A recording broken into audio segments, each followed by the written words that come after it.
గారు missile man number 1 అయితే doctor Saraswat గారిని మిసైల్ మ్యాన్ 2 గా భారతదేశం కాదు ప్రపంచమంతా వ్యవహరిస్తుంది ఇండియన్ మిసైల్ మ్యాన్ 2 అని వారి ఆధ్వర్యంలో ఈ మధ్య జరిగినటువంటి సమావేశంలో నేను పాల్గొని వాళ్ళు ఎంకరేజ్ కూడా చేయడం జరిగింది. డెఫినెట్ గా ఆ దిశగా ప్రధానమంత్రి గారే మంచి ఇండస్ట్రియల్ ఫ్రెండ్లీ ప్రైమ్ మినిస్టర్ గారు ఉన్నారు కాబట్టి వారి కేంద్ర ప్రభుత్వం యొక్క సహకారంతో మన రాష్ట్రంలో కూడా పరిశ్రమలు బాగా అభివృద్ధి చెందుతాయని చెప్పి మేము ఆశిస్తా ఉన్నాం. అధ్యక్ష, నేను గౌరవనీయులు లక్ష్మణ్ గారు ఇంకా 2 విషయాలు చెప్పినారు. బీసీలకు రిజర్వేషన్ పెట్టమని చెప్పినారు. అధ్యక్ష, తప్పకుండా బీసీ మిత్రులు మంచి సంఖ్యలో ఉన్నారు. దళితులు ఎందుకంటే మొత్తమే లేరు కాబట్టి వాళ్ళకు కొంత డబ్బులు ఇచ్చి మార్జిన్ మనీ ఇచ్చి పెట్టాలని ఆలోచన. అధ్యక్ష, అందుకోసం స్పెసిఫిక్ మెన్షన్ చేయడం జరిగింది. ఎస్సీలకు ఒక 200 కోట్లు, ఎస్టీలకు ఒక 100 కోట్లు పెట్టడం జరిగింది. అధ్యక్ష, బీసీల పాత్ర ఆల్రెడీ ఉంది. కానీ మీరు చెప్పిన దృష్టిలో పెట్టుకొని రూల్స్ ఫ్రేమ్ చేసేటప్పుడు తప్పకుండా బీసీలకు కూడా కొంత పర్సెంటేజ్ ఫిక్స్ చేస్తాం. అధ్యక్ష, ఇక్కడ వారి అవకాశాలు కూడా రావాల్సిందే. అక్కడ వారు తప్పకుండా వారికి కూడా అవకాశం ఉండవలసిందే. అది జెన్యున్ డిమాండ్, దాన్ని మేము తీసుకుంటామని చెప్పి కూడా మనం చేస్తూ ఉన్నాను. అధ్యక్ష, అదేవిధంగా లక్ష్మణ్ గారు గౌరవనీయులు దయచేసి సెలెక్ట్ కమిటీ అని చెప్పారు. అది కొంచెం మనకు లేట్ అయినా కొద్ది ఇబ్బంది అవుతుంది. రాష్ట్ర ప్రగతికి సంబంధించిన అంశం మనం డిక్లేర్ చేసి ముందుకు పోదాం. ఇంకా విషయాలుంటే మళ్ళీ నెక్స్ట్ బడ్జెట్లో మళ్ళీ చర్చ చేద్దాం. మనం ఎన్ని changes you have to undergo, any progressive suggestions ముందు తీసుకుందాం. దయచేసి దాన్ని వారు విరమించుకోవాలని చెప్పి నేను వారిని రిక్వెస్ట్ చేస్తూ ఉన్నాను. అధ్యక్ష, తర్వాత బలాలా సాబ్ గారు మాట్లాడుతూ మజ్లిస్ ఎమ్మెల్యే గారు 24 గంటల పవర్ ఇచ్చే విషయంలో ప్రభుత్వం 24 आवर्स पावर सप्लाई इंश्योर करना बोल के आप बोले बलाला साहब, बिल्कुल इस पे सरकार का पूरा तवज्जो है और इंशाअल्लाह चंद ही दिनों में, चंद ही महीनों में हम लोग उस तरफ कदम बढ़ा रहे, हम उसमें कामयाब होंगे, मैं ऐसा आशा करता हूं. और माइनॉरिटीज के लिए भी इसमें कुछ इंसेंटिव्स जो दूसरों को दिए जाते हैं माइनॉरिटीज के एंटरप्रेन्योर्स के वास्ते देना बोल के आप बोले, बिल्कुल ये बात हकीकत है. हमारे माइनॉरिटी एंटरप्रेन्योर्स आज बहुत सारे गल्फ में काम कर रहे हैं, आईटी सेक्टर में भी काम कर रहे हैं. वो भी हमारे बेटे हैं, तेलंगाना वतन के बेटे हैं. मैं अपील करता हूं उन लोगों से भी वतन पे वापस आ जाए. अब अपना वतन आजाद है, आजाद रियासत है, तो उन लोगों के लिए भी आराम से पूरे इंसेंटिव जो दूसरों को दिए जाते हमारे माइनॉरिटी एंटरप्रेन्योर्स को भी दिया जाएगा. मैं आपको उम्मीद दिलाता हूं. మిత్రులు కిషోర్ గారు యువ శాసనసభ్యులు మాట్లాడుతూ ఇంప్లిమెంట్ చేయాలని చెప్పినారు.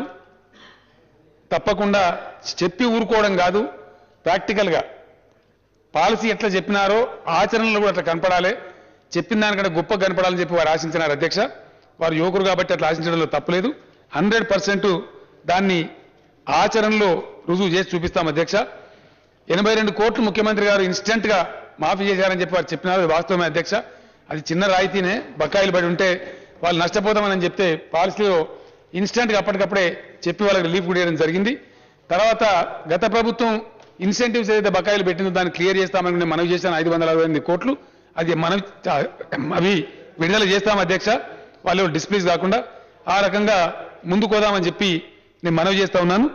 చివరిగా గంగుల కమలాకర్ గారు మాట్లాడి ఈ సింగిల్ స్లాబ్స్ తీసుకుపోయే ట్రాన్స్పోర్ట్ లో మాకు ఇబ్బందులు లేని వారు చెప్పారు. అధ్యక్ష, గ్రానైట్ స్లాబ్స్ ఏవైతే ఉన్నాయో ఇవి అనేక రకాలుగా వాడతారు. అధ్యక్ష, కొన్ని ఏమో మాన్యుమెంట్స్ తయారు చేస్తారు, కొన్ని టైల్స్ కు వాడతారు, కొన్ని ప్యానలింగ్ వాడతారు, రకరకాల ఉపయోగం ఉంటుంది.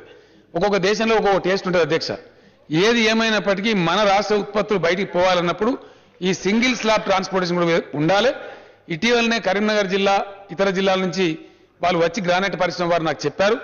వెంటనే నేను ట్రాన్స్పోర్ట్ శాఖ అధికారులకు ఉత్తర్వు కూడా ఇచ్చినాను. అధ్యక్ష, కొన్ని ప్రత్యేకమైన వెహికల్స్ ఆర్మీలో వాడేటటువంటి ఇతరత్ర స్పెషల్ క్యారింగ్ కోసం వాడే వాహనాలు కూడా సమకూరిస్తే బాగుంటుందని చెప్పారు. 100% దాన్ని ప్రభుత్వం సీరియస్ గా తీసుకుంటాం. అధ్యక్ష, గ్రానైట్ పరిశ్రమ వాళ్ళతో మాట్లాడి వాళ్ళు ఎంత కంట్రిబ్యూట్ చేస్తారు, గవర్నమెంట్ ఎంత సబ్సిడీ ఇవ్వాలి, ఆ ప్రత్యేకమైన వాహనాలు అవసరమైన ప్రాంతాలకు సరఫరా చేయడానికి అన్ని చర్యలు కూడా తీసుకుంటామని నేను మనవి చేస్తా ఉన్నాను. అధ్యక్ష, మొత్తం మీద పరిశ్రమలను అన్ని రకాలుగా దేశానికే అగ్రగామిగా ఉండేటువంటి విధానాన్ని తీసుకురావడానికి నేను ఇంతకుముందు మనవి చేసినట్టుగా అధ్యక్ష, సింగిల్ విండో వితౌట్ గ్రిల్, ఇది ఇన్నోవేట్, ఇన్క్యుబేట్, ఇన్కార్పొరేట్ అనే పద్ధతిలో మంచి స్లోగన్తో అద్భుతంగా దీన్ని ముందుకు తీసుకుపోవాలని చిత్తశుద్ధితో ప్రభుత్వం ఉంది.